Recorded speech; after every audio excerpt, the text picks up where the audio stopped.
Good morning. Happy Monday. It is May 11th and your last day of school ever, ever, ever, ever, ever. Well, high school, well, all of that kind of stuff. Obviously, college doesn't count. But congratulations.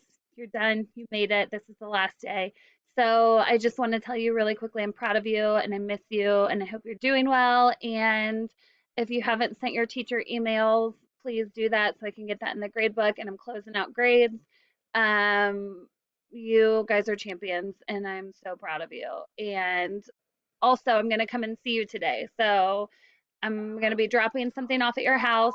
If you're not there, I'll just leave it with your parents or leave it on the front porch or something. So I don't know what time that will be.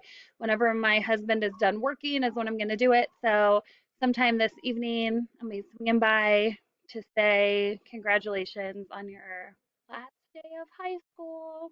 So yeah, that's it. Love you guys and just enjoy the day, enjoy the week. It's almost over, it's almost graduation. You've done it. Proud of you, love you. Bye.